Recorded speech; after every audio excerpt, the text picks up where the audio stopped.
So good morning and welcome to Monkhouse on Mondays. Today I'm delighted to be joined by Gill and Caroline from Right Directions. Good morning both, how are you? Morning David, we're fine. How are you? Yeah, very well, thank you. Yeah, I'm actually losing some weight and getting lots of exercise at the minute. And actually, what are you two doing? How are you staying fit and healthy at the minute? I've downloaded Les Mills online. Excellent. And literally doing as much exercise as I can. Our office has been converted into a little mini dance studio for one. And apart from that, I'm out with the family, walking and cycling and actually enjoying the sunshine with the family. So yeah, it's not too bad. Excellent. And Gill? It's quite amazing actually. I had a conversation with Caroline yesterday. My moves are more in the last five weeks than they have been for the whole of the last 12 months. And it's actually trying to think how I can change my lifestyle when we're back to normal, to make sure that we maintain that type of activity. So yeah, like Caroline, I'm utilising the office when Caroline's not in to do individual fitness classes, walking out on my bike, but missing football very much. Yeah, well, as you know, football doesn't bother me, but I am missing hockey. So, but let's get down to the brass tacks of the conversation, guys. I'm really interested, obviously, from a health and safety point of view. What is it that you think the operators should be doing during lockdown from a health and safety point of view? What are the things we should remember? I think, Gill, you're going to give us some insight here. The operators have really got to keep their facilities up to scratch with the maintenance and the statutory inspections. The HSC is giving some guidelines on statutory inspection around what will happen if they can't get inspectors and service engineers into the building. But I know, when talking to most of the operators, most people are going in at least once a day, doing all of their inspections that they should be doing. And it depends on what operators have done with their pools. Some have actually dropped them to lower levels. Some of them have dropped the temperature, but to keep maintaining those readings. Legionella is another biggie, where we should be making sure that we're carrying out all of those compliant checks to ensure that when we're ready to come out of lockdown, that it's going to be a couple of weeks and we can get the facilities back up to where we need to be. On the side of going forward on the checklists that we've supplied and created for the industry, there is a section on there which says what should people be doing now, and that is where they should be looking at those checks and making sure that as soon as we've got the go ahead to open up again, that those areas can be compliant. Okay, you do quite a lot of environmental work as well. Sorry, David. All I would add to that is from the personnel side of things, making sure that the staff who are going into the facilities are safe, and that's been risk assessed, and preferably there's 2 of them going in at any one time, or at least communication so that people know that they're in or out. Is the well-being of siloed and not in, making sure there's regular comms with those people, so at least they know what's going on and they're not in the dark. Yeah, absolutely. And you guys also do quite a lot of work around environmental management as well as safety and the learning and development side of things. Is there anything operators can be doing around things like base loading and finding out, what actually happens in their building when it is shut down? Yeah, I mean, it's a fantastic opportunity. I mean, we've worked over the years and told people to do an overnight survey, so they walk out of their buildings and then go back in and actually see what's really still on. So making sure that everything is switched off and reviewing their utilities as soon as they get back in, still taking their utility readings if they're not on smart meters, and certainly if they are on smart meters, what a fantastic opportunity now to sit and look at what their actual usage is. Yeah, agree. No, absolutely. No, that makes really good sense, and I guess what that does is lead to our next question, which is about what people should be doing now, planning ready for the reopening side of things. And Gill, you've done some quite good checklists on this as well, haven't you? Yeah, what we've produced is a checklist which hopefully will get the industry and those who've seen the checklist asking themselves the questions.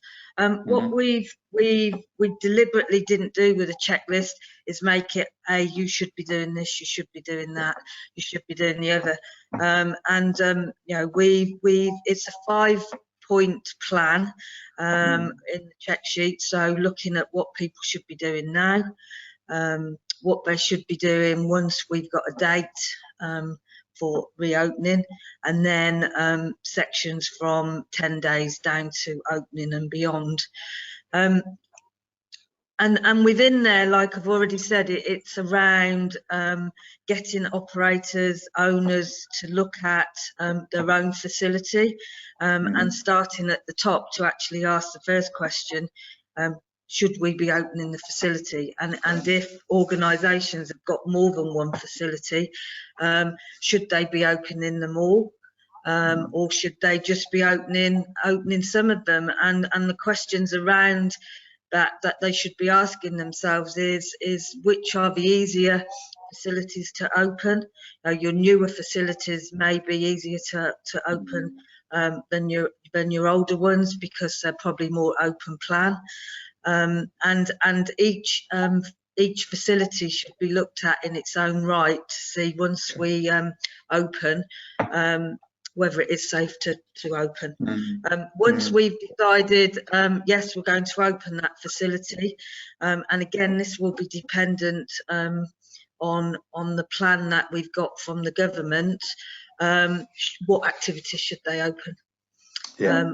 And who should actually be allowed into the facility and what are those numbers? For example, you know, if we're just going to open the fitness facilities, including the gym and classes, what numbers do we need to reduce by? How are we going to get them in the first place? Looking at exits and entry points of the building, can we have a one-way system? Are we going to allow spectators into the building? And again, that will also go down to the programme. So if our programme is around young children, then yes, we need spectators in. But if it's around fitness classes for adults, then we can actually say no spectators and reduce the numbers within the facility. On that journey into the facility, you know, cash. Are we going to look at inductions? Can we do them like we're doing now on a Zoom call? You know, can we do sales via Zoom, Zooms and Teams? Because we know that it's going to be really important for these organisations to attract new members as well as retain the ones that they've already got. Reception is going to be a major area, not only for the customer but also for the staff, because that's where you know, we're going to get probably the most traffic or the most dense traffic. So what are we going to do in reception to make sure these people are safe? Cashless. Are we going to have to book in for gym sessions as well as book in for fitness class sessions, and how are we going to manage those areas? And again, within our check sheet and our thinking at the moment, because each facility, each organisation is different, then those answers are going to come from each of those individual facilities and organisations. So there's a raft of things that they should be looking at on the logistics of opening the facilities and getting people in and out.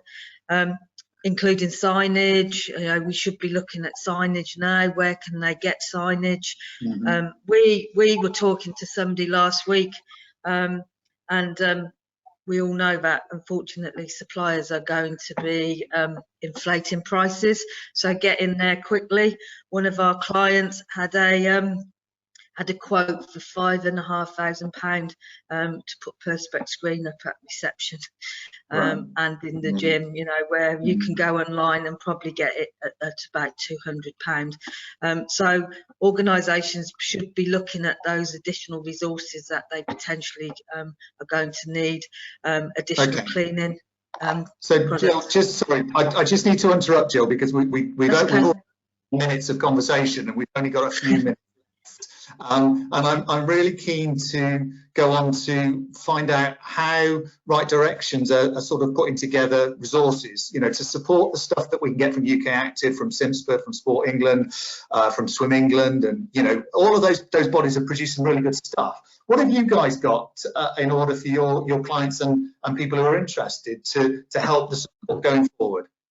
I think what we're doing at the moment with quite a lot of our clients is, one, we're working with Big Wave to produce very cheap and cheerful signage and perspex and all that sort of thing that can be logoed up, that we know is leisure specific. So we'd ask people to avoid going out to these multinationals that are charging a fortune. You know, it's better to keep the money in the industry, especially if it's an awful lot cheaper. So obviously we're mega aware that companies are going to be so strapped for cash, so we need to help out and do things as cheaply as we possibly can, and hopefully these things aren't going to be measures in for years and years to come, so the perspex might be able to be moved in a year's time or 6 months time, we don't know. The other thing that we're doing is we're supporting an awful lot of our clients with their site specific risk assessments. As Jill's already said, you can go to one venue that's got hotel accommodation and elite athletes there 24/7 to another one that could be 20 swimmers, you know, on the hour at staggered times. So obviously we're now supporting clients with their risk assessments. And the other thing that we're doing is offering people a post opening audit with a mystery visit to actually be able to demonstrate to their clients and to the public that they are fit for business. You know, literally, how are they social distancing? What are their staff doing if they come across someone who's coughing and spluttering? What do they do if they know that their mum at home's got symptoms? So a very operational, how are we up and running? I was chatting to somebody who had a local Facebook group the other day, and none of the locals would go to their local Asda because they weren't adhering to any social distancing. So we need to make sure that the public know that our leisure centres are a safe place to come, where we're taking it seriously as an industry. Otherwise, we may get locked back down again. So that's the plan for once people are open. So risk assessments and assistance on what they need to do before and post audits to make sure that they can demonstrate to the public and their clients that they're doing the right thing. Yeah, absolutely. And to wrap that round, David, we've got our clinics throughout May. So our intention is that we're going to record those clinics if the quality is good, and we will upload. But the response to those clinics have been phenomenal. And we will be having guest speakers on the clinics. So Joe Talbot from IQL is coming on to talk and to assist us on the training of staff. We've got Christian from Slip Safety coming on to talk about cleaning. Tara Dillon will be on from CIMSPA to assist us on these clinics. So they're going to be quick and snappy, and they're not going to be as presenting. What we wanted to create there was a forum of clinics where people can ask us questions before the events and during the events, and it become a bit of a networking and share best practice. We know that the only way that this industry is going to get itself out of this is by what we do well, and that is supporting everybody, and that's from the organisations, from those who deliver, as well as the professional companies like ourselves, who can also help them walk through this journey that we're going to be going through. Absolutely. So hopefully, sorry, David. It's okay. I was just saying, I think, you know, we've helped promote your clinics. I think it's a really good idea. I think bringing together all of this information that we're getting from all of the representative bodies is really useful. And there must be people out there that are so thankful for the stuff that you're doing. So I'd just like to say thank you very much for your time today. Thank you for all the work you are doing. and I'm really looking forward to a coffee and a catch up. I will see you soon. Take care. Hopefully active. Bye. Bye.